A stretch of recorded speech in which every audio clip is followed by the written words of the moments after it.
वास्तव में उसने अपनी अगर माँ का दूध पिया होता तो ये 10 लाख और 20 लाख की जनसंख्या के बीच में आकर के कहता कि 56 इंच की चाहती है। 10,000 से 20,000 लोग डेली आते हैं ना, वो मेन इसी सवाल को पूछने आते हैं कि आपने उस दिन घटिया काम क्यों किया। उन्होंने जो लाठी चार्ज करी, हमारे जो बच्चे थे, मैं तो अभी बच्चे हूँ, मैं 15 साल का ही हूँ बस, फिर भी मैं आया। हम खुले तौर पर आज लोकतंत्र का बहिष्कार करते हैं क्योंकि अब हमको नेतागिरी नहीं चाहिए। मैं पिछले 3 दिनों से आ रहा हूँ, मैंने कई सारे लोगों को देखा है, ये मैं उनकी भाषा बोल रहा हूँ कि अगर दोगे नहीं तो छीन लेंगे। दिन 20 तारीख को सुबह 9 बजे का आह्वान किया गया कि भाई यहाँ से निकलेंगे, पर इस प्रोटेस्ट को लीड करने के लिए कोई नहीं दिखता। बीजेपी ने इतना परेशान कर दिया जनता को ना कि वो परेशान हो गए कि किस मुद्दे की पहले अकाउंटेबिलिटी लिया जाए। एक बड़ा पोस्ट वायरल हुआ जिसमें कहा गया कि पीएम मोदी को सुरक्षित निकाल लिया गया।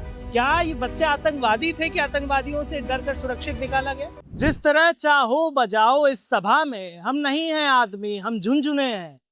ये लाइन इस वक्त जंतर मंतर के युवाओं के लिए बड़ी सटीक बैठती है। जिस तरीके से इनको 20 तारीख में झुंझुना समझ के पीटा गया, निर्मम तरीके से मारा गया, उसके बाद आक्रोश और भी बढ़ गया है।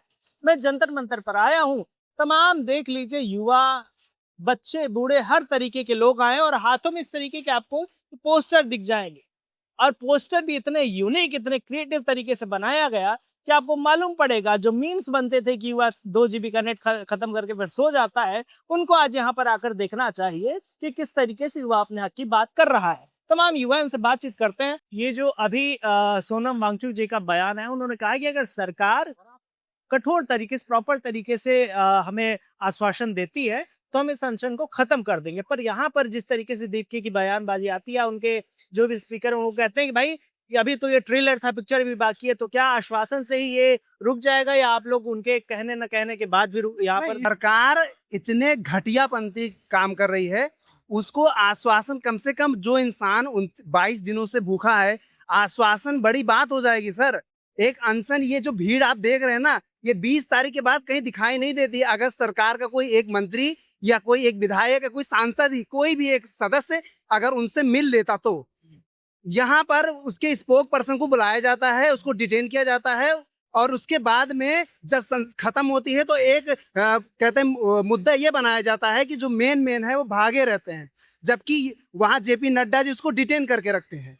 आप ये बताइए सर कि आप ना तो आश्वासन के लिए मिलते हैं और जो बात के बहाने आप प्रदर्शन को गुमराह करते हैं, लोगों को गुमराह करते हैं, ये क्या है? ये जनता पूछना चाहती है। और जो ये आज खड़ी है ना इतनी भीड़, जो 10,000 से 20,000 लोग डेली आते हैं ना, वो मेन इसी सवाल को पूछने आते हैं कि आपने उस दिन घटिया काम क्यों किया। आपने उसके स्पोक पर्सन को बुलाया, उसके बाद में उसके फोन को छीना, उसको डिटेन करके रखा ताकि प्रदर्शन खत्म हो जाए। 2 दिन पहले आप उसके जो है सोनम वांगचुक सर को बुलाते हैं, उसके बाद में आप ये कहते हैं कि इसको हटा दिया जाएगा तो प्रदर्शन। ये सरकार सीधा सीधा ये चाहती है प्रदर्शन को खत्म किया जाए। उसकी ये जो ओछी सोच है ना, वो कभी खत्म नहीं होगी। अपनी अकाउंटेबिलिटी तय करो, उसको जवाबदेही तुमको देना पड़ेगा। अगर नहीं दोगे तो यकीन मानो ये जो आज प्रदर्शन है ये क्रांति में जरूर बदलेगा। और ये हम जैसे लोग नहीं बोल रहे हैं, मैं पिछले 3 दिनों से आ रहा हूँ, मैंने कई सारे लोगों को देखा है, ये मैं उनकी भाषा बोल रहा हूँ कि अगर दोगे नहीं तो छीन लेंगे। 2 लाइन मैंने बोली थी कि मंजिल अगर आसमान पे है तो मुझे उसे उतारना है, मंजिल अगर आसमान पे है तो हमें उसे उतारना होगा। और अगर ये जो मीडिया वाले और दलाल पत्रकार और बीजेपी वाले हैं, इन सब को हारना होगा। अच्छा, मुझे ये बताइए, एक ऐसा भी कहा जाता है कि उस दिन 20 तारीख को सुबह 9 बजे का आह्वान किया गया कि भाई यहाँ से निकलेंगे, पर इस प्रोटेस्ट को लीड करने के लिए कोई नहीं दिखता। इस क्या ये कारण था कि भीड़ जत्थों में बट गई और कुछ लोग वहां पहुंच गए, कुछ लोग यहाँ रह गए? क्या ये कारण माना जा सकता? देखो, बीजेपी का कार्यकाल 15 साल का है, सब लोग जान गए, तीसरा कार्यकाल चल रहा है, 15 साल पूरे होने वाले हैं।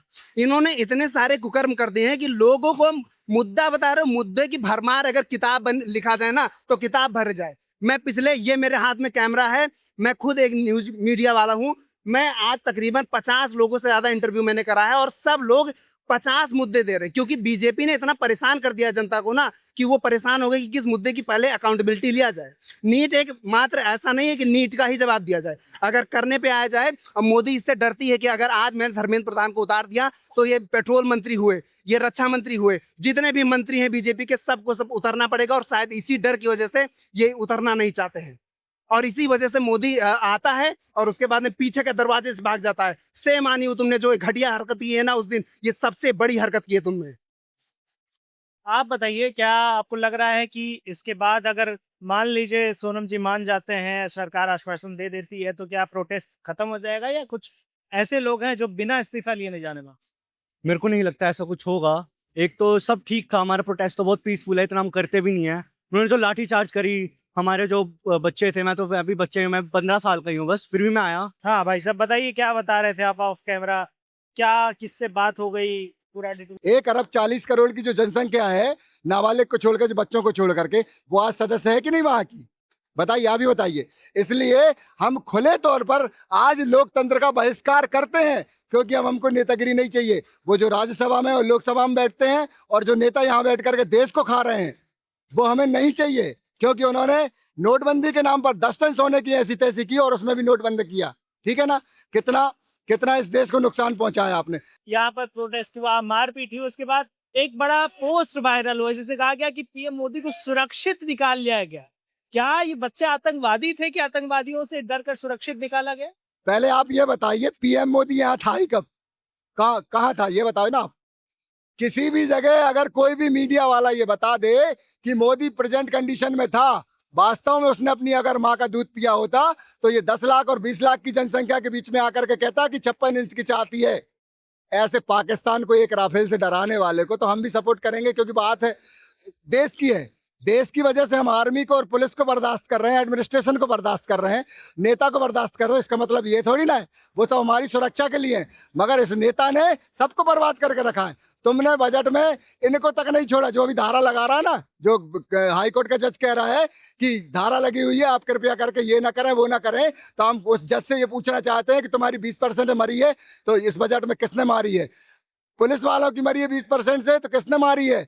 और आपकी ये जो सेना है, आर्मी है, उसकी 20% से मरी है, तो किसने मारी है? यही बात तो हमने उनको समझाई, इसलिए वो हट करके चले गए, उनको समझ में आ गई।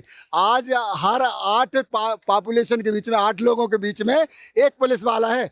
हमारे देश की सीमा की सुरक्षा के लिए और हमारी सुरक्षा के लिए पुलिस और आर्मी है। उनने अपनी सुरक्षा के लिए चीटी बना ली, इसलिए उनकी धड़ के मार दी, तीनों की, पुलिस की, आर्मी की और एडमिनिस्ट्रेशन की। अब धारा लगाने वाले से हम ये कह रहे हैं कि तुम हमें धारा मत बताओ, उठा करके सीधे वारंट निकालो, समन्स निकालो उनके खिलाफ और उनको अंदर करो, क्योंकि ये जनता का फैसला है, जनमत का फैसला है और हम सर्वोपरि हैं। लोकसभा और राज्यसभा सर्वोपरि नहीं है, पीएम मोदी सर्वोपरि नहीं है। पीएम मोदी को चुना है सदस्यों ने, चुना है, और सदस्यों को चुना है लोकमत में हम लोगों ने चुना है, जनसंख्या ने चुना है। जिसका हम वोट देते हैं वो वोट दे करके ऊपर जाते हैं और हम वोट दे करके उन्हें ऊपर पहुंचाते हैं। तो आधारभूत सत्य जनसंख्या है, जनमत है, जनाधार है, और ये जनाधार हमें ऐसा ही चाहिए। हमारा संसद ऐसा ही होना चाहिए जिसमें 140 करोड़ लोग जाएं और अपनी बात को रखें और अपने हिसाब से काम करवाएं। हमें कोई नेता नहीं चाहिए, कोई सदस्य नहीं चाहिए, कोई कुछ नहीं चाहिए। ये देश की जनसंख्या उस लोकतंत्र का सदस्य थी, है और रहेगी। ऐसा लोकतंत्र हमें नहीं चाहिए, ऐसा संसद हमें नहीं चाहिए जिसमें हम अपनी मर्जी से ना जा सकते, ना आ सकते और ना अपनी बात को रख सकते। यही बात है और कुछ नहीं है। देखिए, किस तरीके से आप किसी से भी बात करें, जो मैंने पहले लाइन बताई थी वो बड़ी ही सटीक बैठ रही है और यहाँ पर लोगों में आक्रोश आ गया। खैर, अब इस पर आपकी क्या राय है, कमेंट में जरूर बताइएगा। तब तक देखते रहिए राजस्थान वन।